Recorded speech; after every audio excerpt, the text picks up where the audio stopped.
keyakinan kelas. Siapa yang tahu nih apa itu keyakinan kelas? Aturan kelas yang bersifat positif. Betul sekali ya.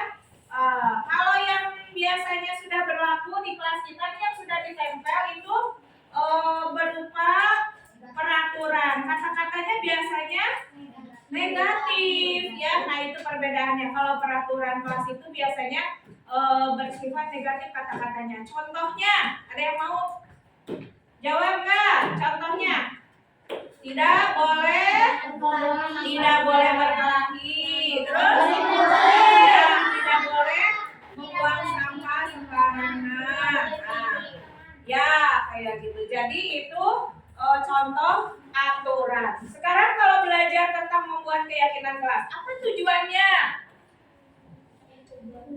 Supaya apa?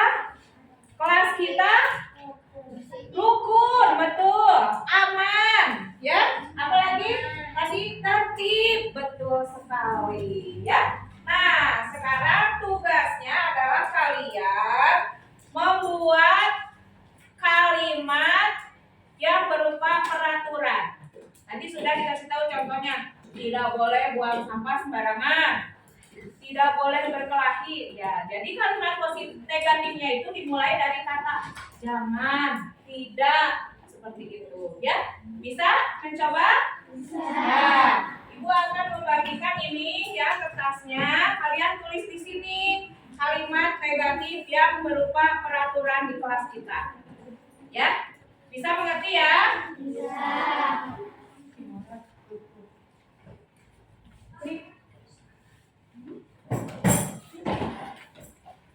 Ayo, ini.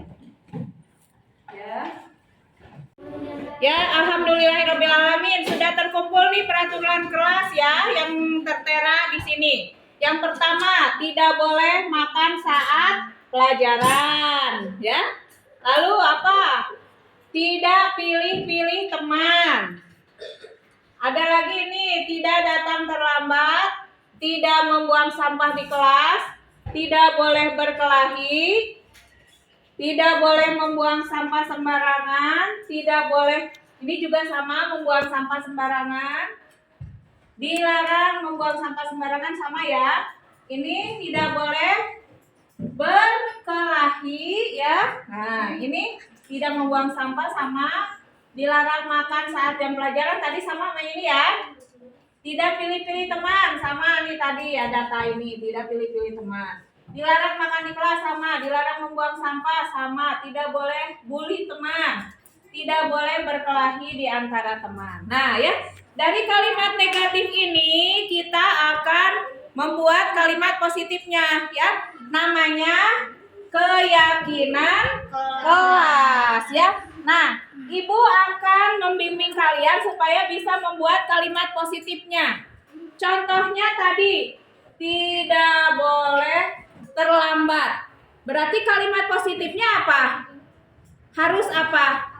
Datang tepat waktu. Betul ya. Nah, tulis berarti keyakinan kelasnya di sini.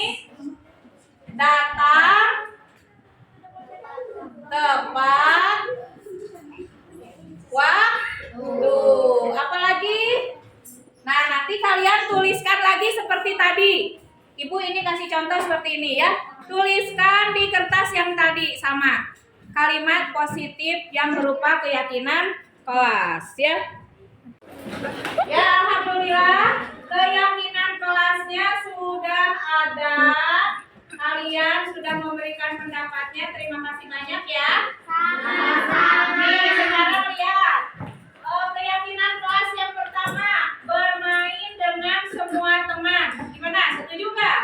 Setuju. Nah, berarti tidak boleh pilih-pilih teman. Keyakinan kelasnya bermain dengan semua teman. Ya, setuju ya? Yang kedua, saling menghargai sesama teman. Gimana? Setuju nggak? Setuju. Saling tolong menolong. Setuju. Makan saat jam istirahat. Setuju. Piket sesuai jadwal. Setuju. Nah, jadi kalau yang tidak piket nanti dihukum. Dihukum, dibeli Nanti ada tahapannya ya. Ditegur dulu, diberi diingatkan dulu oleh temannya.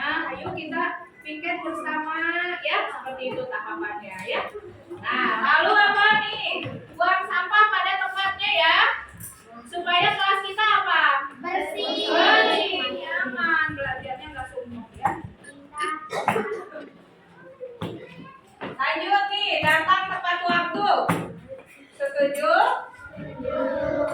Menghormati guru. Setuju. Memakai seragam sesuai jadwal ya. Menghormati guru sama tadi ya. Ya berarti semua ini keyakinan kelas sudah disetujui? Sudah. Alhamdulillah. Tepuk tangan dulu untuk kita semuanya.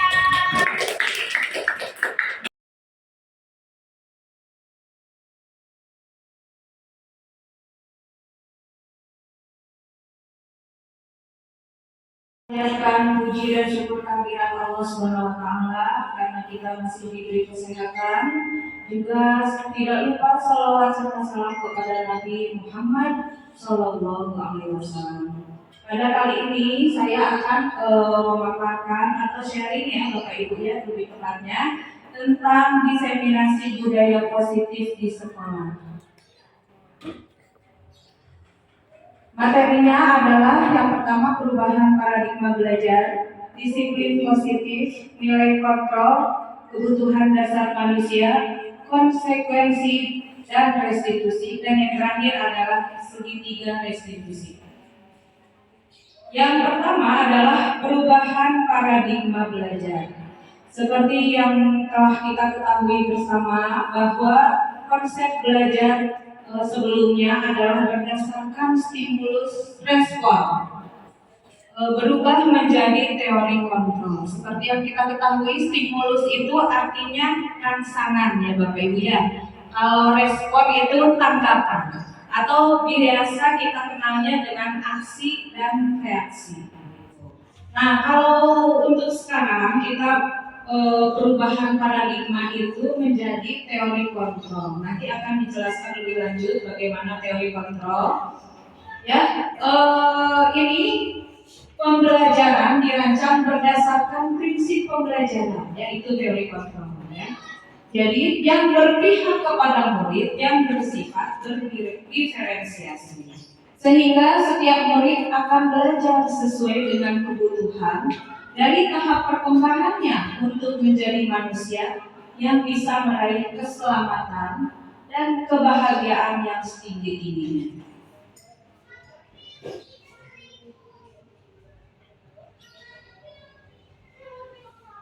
Untuk kesempatan kali ini, tujuannya diadakan diseminasi ini adalah untuk berbagi atau sharing tentang disiplin positif. Ya, artinya ini adalah pendekatan yang bertujuan untuk membentuk kontrol diri dan meningkatkan kepercayaan diri sehingga mereka berperilaku dengan berpedoman pada kebajikan universal.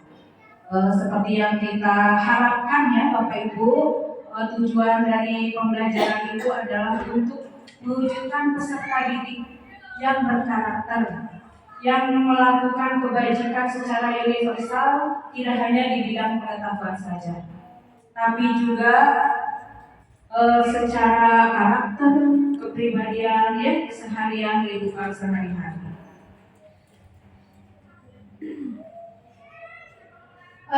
Untuk supaya tidak jenuh,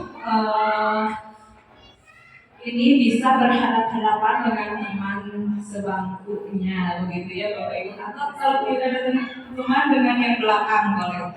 Kita adakan permainan yaitu cobalah buka. Bergantian ya, nanti salah satu yang menghafalkan, yang salah satunya mencoba membuka. Ya, anggap yang dalam kepala itu adalah suatu benda yang sangat berharga. Ya, yang sangat penting buat kehidupan kita. Ya, bisa dimulai nggak Bapak Ibu ya? Ya, jadi teman saya boleh Devi. Oh, yang disampaikan.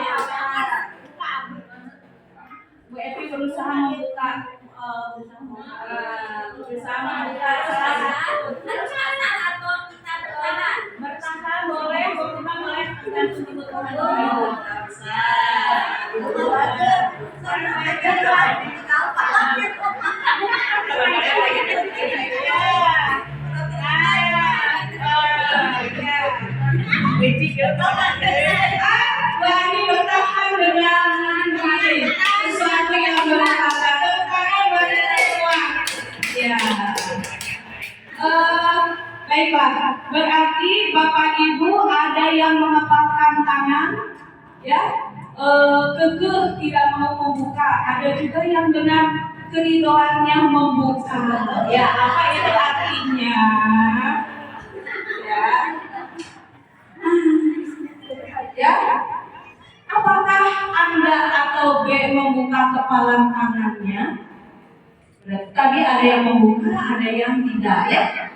Atau menutup kepalan tangan, walaupun dengan rayuan, misalnya bukalah please, tolong itu bisa membantu saya, misalnya, ya. Nah, ternyata yang memegang kendali itu adalah diri kita sendiri, ya Bapak Ibu, ya. Apakah mau membuka untuk orang lain atau mempertahankan, begitu ya? Itu ternyata tergantung kepada kebutuhan saat itu, ya. Nah, bagaimana selanjutnya? Ini adalah termasuk dari teori kontrol ternyata, ya. Teori kontrol ini berdasarkan menurut seorang psikiater dan pendidik bernama Dr. William Glasser. Ada teori kontrol atau kontrol teori, ya, yang kemarin berkembang, ya, ke sini jadi choice theory, ya. Nah, ternyata ini adalah untuk meluruskan beberapa miskonsepsi, ya. Ilusi guru mengontrol murid. Pernah tidak Bapak Ibu? Ya, kalau saya pernah. Saya ingin murid saya itu mematuhi apa yang kita inginkan, ya. Mungkin karena anak itu melakukan suatu indisipliner, ya. Nah, murid itu mengontrol dirinya. Apakah dia mau membuka terhadap apa yang kita sarankan atau tetap bertahan. Jadi disesuaikan dengan kondisi murid tersebut. Misalnya dia ingin mendapatkan kasih sayang, maka dia membuka. Berarti itu kebutuhannya adalah membutuhkan kasih sayang, ya, dari gurunya. Jadi membuka saran, masukan yang kita berikan. Atau bahkan ada anak yang sulit sekali dikendalikan, melakukan kesalahan, kita kasih masukan, kita kasih pepatah supaya mematuhi, tapi tetap dia tidak mau membuka. Berarti itu dia belum, kebutuhannya tidak di situ. Coba kita cari kebutuhan lain, ya. Kita identifikasi dulu, ya, kebutuhan murid itu apa. Apakah dengan cinta dan kasih sayang, apakah dengan butuhnya pengakuan, dan lain sebagainya.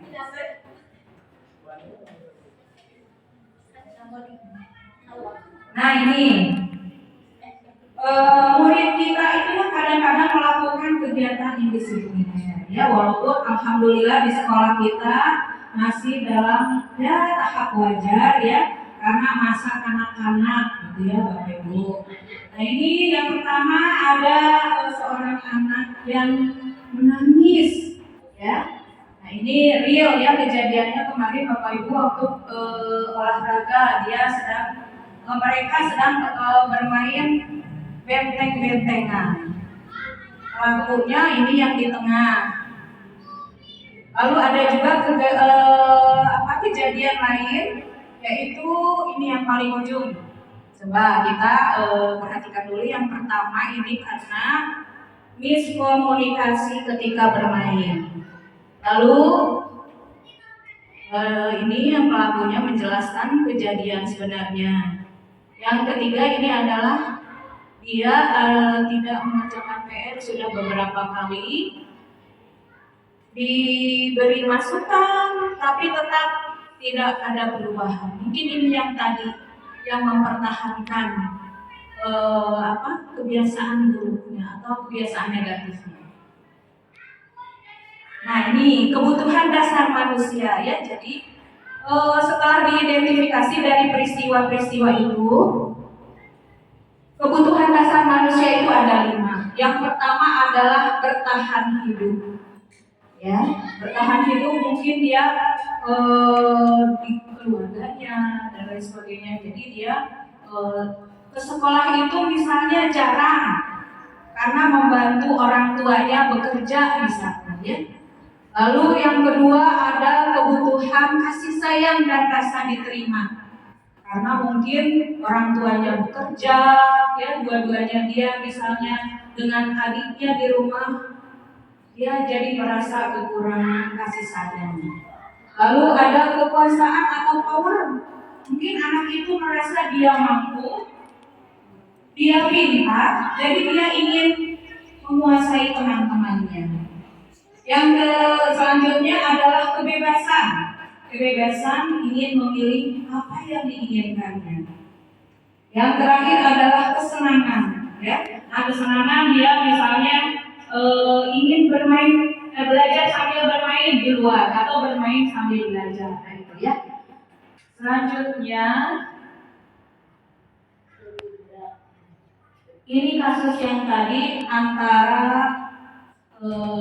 anak di kelas, yaitu antara Ainun dan Kimora.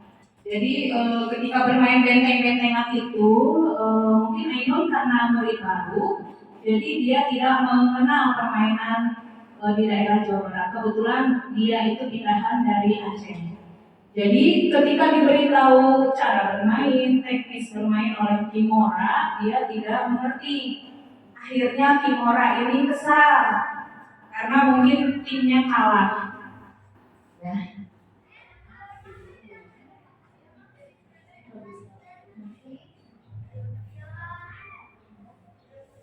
Konsekuensi dan restitusi. Ya. Konsekuensi adalah bentuk pengendalian perilaku seseorang yang membutuhkan proses stimulus respon. Kepada Kimora, kita beritahu bahwa kejadian seperti itu adalah kurang baik. Apalagi Ainun itu murid baru, dia tidak mengerti permainan yang sudah biasa dilakukan sebelumnya. Gitu ya. Lalu yang restitusi adalah proses menciptakan kondisi bagi murid untuk memperbaiki kesalahan, sehingga mereka bisa kembali pada kelompoknya dengan karakter yang lebih kuat. Nah ini ya, di situ proses restitusi itu dengan memberi pengertian kepada Kimora, ya, bahwa seperti itu tidak boleh dilakukan dengan nada keras, gitu ya Bapak Ibu. Ada video, tapi kita akan melakukan suatu keyakinan kelas. Nilai-nilai kebajikan universal yang disepakati oleh guru dan murid yang secara tersirat dan tersurat dalam kelas sebagai acuan dalam berperilaku terhadap diri sendiri dan orang lain dalam lingkungan tersebut. Seperti dari kejadian Kimora dan Ainun ini, kita buat keyakinan kelas yang dibuat secara bersama-sama, tidak hanya dari pihak guru saja, tapi juga dengan persetujuan bersama muridnya. Misalnya kayak tadi, contoh keyakinan kelasnya, bila melakukan permainan atau games itu harus bersifat sportif. Lalu jika mengalami kekalahan, dia harus menerima. Jika menang, dia harus bersikap tidak sombong. Nah, itu salah satu contoh keyakinan kelas. Nah, kita sebagai guru berada dalam posisi kontrol ketika menghadapi berbagai macam kegiatan negatif muridnya. Ya. Misalnya ini yang tadi saja berhubungan dengan Kimora dan Ainun. Ketika kita berposisi sebagai penghukum, ini jawaban ketika menanggapi peristiwa anak ini seperti memarahi sifatnya, ya. Terus wajahnya misalnya secara kasar sambil melotot dan lain sebagainya. Kata-katanya pun ya kadang menyakitkan muridnya, seperti awas kalau kamu tidak patuh pada peraturan, bla bla bla bla bla, seperti itu ya. Yang kedua, posisi kontrol itu adalah membuat rasa bersalah.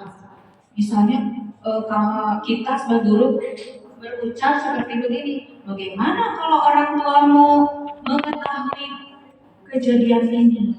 Nah, ya, murid akan berpikir, ternyata aku salah, ya, ternyata nanti orang tuaku bagaimana? Nah, seperti itu ya. Kalau kita berposisi sebagai teman, mungkin kalimatnya agak gaul, ya, seperti oke, ibu mengerti, lain kali, bla bla bla bla begitu.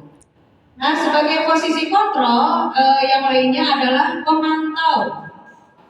Memantaunya berarti kita ketika anak melakukan kesalahan itu, ayo sekarang konsekuensinya apa? Sanksinya apa menurut kamu? Begitu ya. Nah, yang posisi yang paling ideal itu adalah sebagai manajer. Ya. Guru kita berposisi sebagai manajer, berarti memberikan kesempatan kepada murid untuk menyelesaikan masalahnya. Apa rencanamu untuk memperbaiki hal ini? Tentu saja dengan bimbingan dan arahan dari guru. Kedepannya kamu harus bagaimana? Jika tidak mengerjakan PR, kamu nanti bagaimana? Kedepannya apa langkah yang kamu lakukan supaya kedepannya kamu bisa memperbaiki hal ini? Gitu. Pertama adalah menstabilkan identitas. Seperti yang tadi telah dilakukan ya.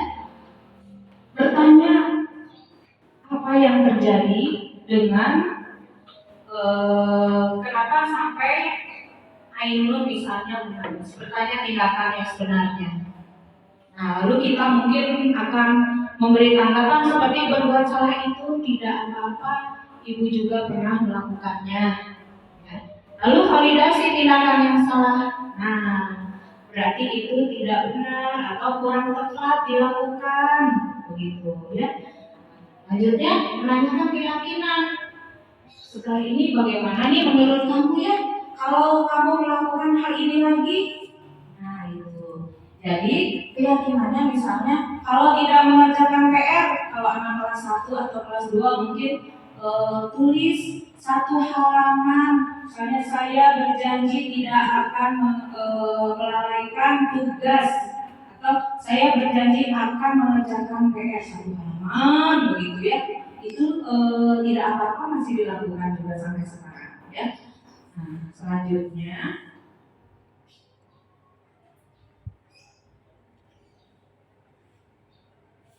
ya, itu adalah kesimpulan dari pemaparan diseminasi tentang budaya positif ya. Mari di akhir pertemuan ini ya, kita usahakan untuk melaksanakan budaya positif, karena memang sebelum-sebelumnya kadang-kadang kita juga guru itu manusia masih sering melakukan kesalahan, masih sering sulit mengontrol emosi kita. Jadi tidak hanya Bapak Ibu, saya khususnya masih sulit untuk mengontrol emosi, apalagi ketika berhadapan dengan murid yang diberitahu beberapa kali tapi tetap saja ngeyel, tetap saja mengulangi kesalahannya. Marilah kita mencoba secara bertahap mungkin ya Bapak Ibu memperbaiki kesalahan ini, ya, kekeliruan ini. Demikianlah pembahasan mengenai pembahasan materi modul 1.4. Mohon maaf apabila masih banyak kekurangan. Wabillahi taufiq wal hidayah. Wassalamualaikum warahmatullahi wabarakatuh.